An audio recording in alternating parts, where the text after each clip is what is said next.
Xin chào các bạn và chào mừng các bạn đã trở lại với channel của mình. Ở video lần trước thì mình đã unbox rất là nhiều những cái món đồ Supreme. Và sau cái video đấy thì có rất nhiều bạn đã hỏi mình là cách mình kem như thế nào, hoặc là kem Supreme có dễ không. Thì hôm nay mình sẽ làm một video hướng dẫn các bạn cách mà mình đã kem những món đồ Supreme như thế nào. Ngoài ra thì mình sẽ chỉ cho các bạn một số mẹo vặt để các bạn có thể kem những món đồ dễ dàng hơn. Ngoài Supreme ra thì cái cách này có thể được áp dụng lên rất là nhiều những cái trang web khác như là Nike hoặc là Adidas. Nào hãy bắt đầu thôi.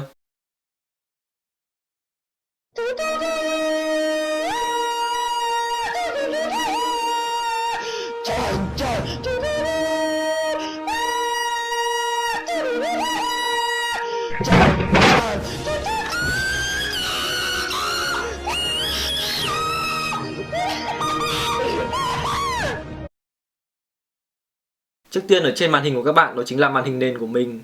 Thì đầu tiên mình sẽ vào cốc.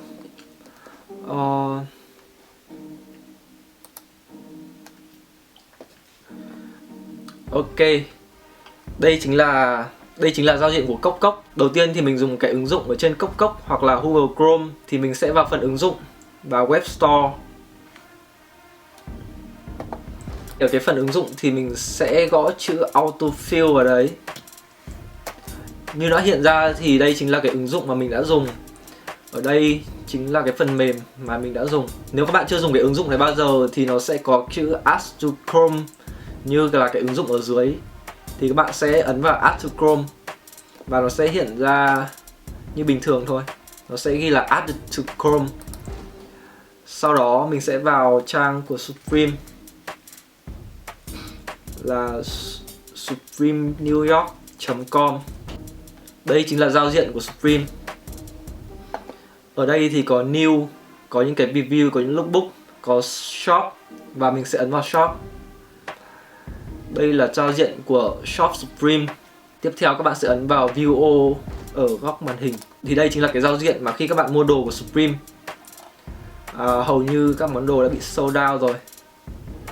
Để mình thử tìm xem có món đồ nào chưa sold. Đây, ví dụ có cái quần này. Thì nếu mà các bạn muốn mua cái quần này, trước tiên thì các bạn sẽ ấn vào cái quần. Tiếp theo là sẽ chọn size. Ở đây có mỗi size 32 thì nên là mình sẽ chọn size 32. Tiếp đó là sẽ ấn vào Add to Cart. Sau đó thì sẽ ấn vào Check out now. Ở đây thì có những cái thông tin mà các bạn cần phải điền vào để các bạn có thể mua được. Bây giờ thì mình sẽ điền hết cái thông tin của mình vào trong cái trang web này.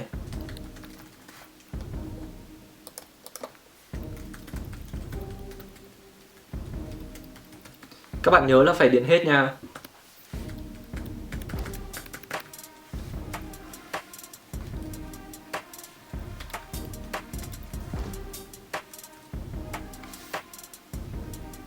Mình sẽ sử dụng địa chỉ giả.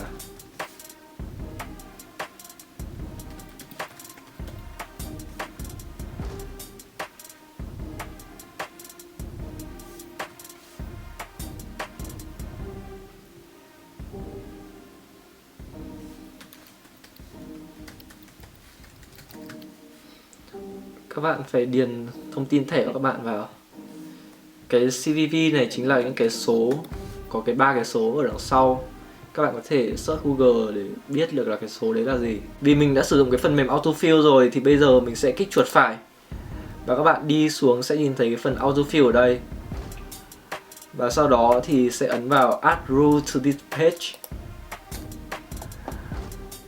Ở đây nó sẽ hiện ra là ấn New. Mình sẽ để là Supreme. Ok. Và sẽ ấn vào đây. Nó sẽ hiện ra cái chữ Done. Bây giờ mình sẽ thử cancel. Bây giờ sẽ thử vào lại này. Mình sẽ thử remove cái quần đi. Bây giờ mình sẽ vào lại này. Đây là chính là cái quần vừa nãy. Ấn vào chọn size 32. Ấn Add to Cart. Ấn vào Check out. Tất cả những cái thông tin mình đã điền thì nó sẽ tự điền hết cho mình. Mình không phải điền gì nữa. Tất cả những gì mình cần làm đó chính là ấn vào dấu tích ở đây và ấn vào Process Payment. Sau khi ấn vào Process Payment thì nó sẽ hiện ra một cái để xác minh là bạn có phải là người thật không. Thì đây các bạn phải chọn những cái ảnh mà có cái phần trước của cửa hàng. Thì đây, mình sẽ chọn, ấn vào Verify. Thế là đã xong rồi. Tuy nhiên là mình điền bừa cái số ở đây, thế nên là sẽ không process được cái order này. Nếu như các bạn điền đúng tất cả thông tin thì các bạn sẽ đặt được cái order này. Ok, vậy là qua những cái bước cơ bản mà mình đã dùng để kem Supreme. Sau đây sẽ là một số những cái thông tin hữu ích để các bạn có thể kem Supreme nó dễ dàng hơn. Và điều đầu tiên các bạn cần biết đó chính là Supreme luôn luôn drop vào mỗi thứ 5 hàng tuần vào lúc 11 giờ sáng ở New York. Và 11 giờ sáng ở New York tương đương với là 7 giờ sáng ở bên mình. Vì thế là mỗi thứ 5 là mình phải dậy sớm từ lúc trước 7 giờ sáng để có thể kem Supreme. Như các bạn có thể nhìn thấy ở cái phần trỏ chuột của mình, thì đây chính là giờ ở New York. Hiện giờ đã là 11 giờ 56 giờ tối ở New York City. Thì đến vào sáng thứ 5 là cái đồng hồ này sẽ đợi đến 11 giờ 00 phút sáng ở New York City thì nó sẽ drop cái bộ sưu tập mới, cũng đồng nghĩa là 7 giờ sáng bên mình. Tuy nhiên là cái đồng hồ này hơi bất tiện một tí, tại vì các bạn không thể nhìn được cái số giây, và khi kem đồ thì kể cả một giây cũng rất là quý giá. Có nhiều món đồ mà nó chỉ sold out ở trong 3 giây. Thế nên là mình đã sử dụng một cái trang web ở đây, nó gọi là clocktab.com. Thì nó sẽ hiện ra cái đồng hồ cho mình. Ở đây thì mình sẽ ấn vào Second in Title. Nếu mà các bạn nhìn vào cái tab ở trên này thì các bạn có thể nhìn thấy giờ hiện tại này. Ấn sang bên này, hiện giờ đã là 12 giờ đêm ở New York và 9 giờ đêm ở bên mình. Rất là giống nhau. Thế nên là thường khi đến lúc mà nó chuẩn bị drop, tức là 7 giờ sáng, lúc mà nó chỉ còn là 6 giờ 59 phút 58 giây, thì mình sẽ refresh lại cái trang này để những cái món đồ mới sẽ pop up ở trên cái màn hình này. Nếu mà các bạn nhìn vào cái đồng hồ ở phần này thì nó sẽ rất là khó, tại vì các bạn không biết được là bây giờ là 11 giờ 59 phút 1 giây hay là 11 giờ 59 phút 59 giây. Cái khoảng cách nó quá là xa, thế nên là các bạn sẽ rất khó để có thể theo kịp được. Nhưng mà khi các bạn nhìn vào cái tab này thì các bạn có thể biết là bây giờ đang là 23 giây, 24 giây, 25 giây.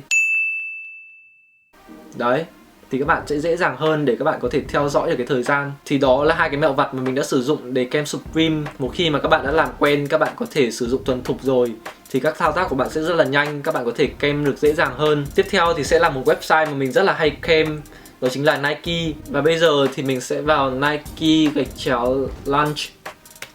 Đây chính là cái giao diện chính của app Sneaker của Nike. Cái app Sneaker này là một cái app ở trên điện thoại và cũng có thể ở trên PC luôn. Thì như các bạn có thể nhìn thấy ở đây có một đôi Air Max 197. Ở đây thì là đôi Vapor Max kết hợp với Acronym. Kéo xuống dưới nữa sẽ có những cái phát hành ở trong thời gian tới đây. Thì ở cái tab feed này, đó chính là cái feed chính của cái trang web này. Tiếp đó sẽ là cái tab In Stock, tức là những cái đôi giày đã được release và vẫn còn stock, tức là chưa sold out. Tiếp theo đó chính là cái tab Upcoming. Ở cái tab này đó chính là những cái thông tin về những cái đôi giày mà sắp ra. Nếu như các bạn nhìn ở đây, đôi Air Max 197 thì ở trên cái góc trái sẽ có March 26, tức là 26 tháng 3. Ở cái phần dưới đáy sẽ là tên của đôi giày Air Max 197. Và dưới đó chính là dòng chữ Available at 10 AM EDT. Và cái dòng chữ này có nghĩa là đôi giày này sẽ được release vào 10 giờ sáng ở bên mình. Thì nhìn chung thì đôi giày này sẽ được release vào 10 giờ sáng vào ngày 26 tháng 3 ở bên mình. Và bây giờ ví dụ là mình rất là thích đôi này. Thực ra là mình rất là thích. Nếu mà ở trên điện thoại thì các bạn sẽ có ấn vào Notify Me. Và sau đó thì nó sẽ có những cái thông báo cập nhật cho các bạn. Hiện giờ thì mình đang ở màn hình chính điện thoại của mình. Và mình sẽ vào app Sneaker.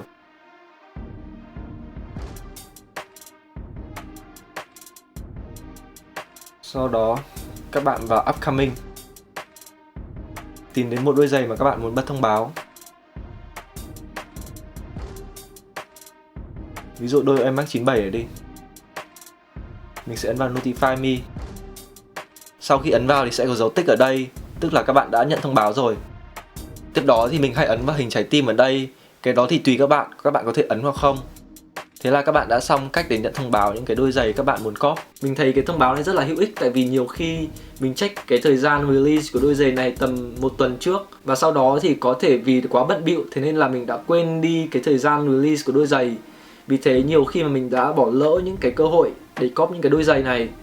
Vì thế cái Notify Me này có thể nhắc cho các bạn trước một ngày, trước 1 giờ và trước 15 phút để các bạn có thể không bị quên về những cái đôi giày. Bây giờ thì mình sẽ cho các bạn xem là cái quá trình mà mình kem giày ở trên app Sneaker này như nào. Đầu tiên thì mình sẽ vào setting. Ở đây thì mình sẽ điền hết cả những cái thông tin cơ bản, điền size giày vào, bấm save. Tiếp đến đó chính là phần shipping. Thì các bạn sẽ điền vào cái địa chỉ của các bạn. Tiếp theo nữa đó chính là payment, đó chính là thẻ của các bạn. Thì các bạn có thể dùng thẻ Visa hoặc là PayPal, hoặc là các bạn có thể add new card ở đây. Sau khi add new card thì các bạn có thể điền số thẻ, điền ngày hết hạn.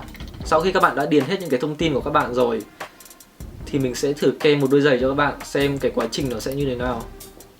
Bây giờ thì mình vào in stock. Mình sẽ tìm một đôi giày mà mình cần mua. Ví dụ đôi này đi, size 8.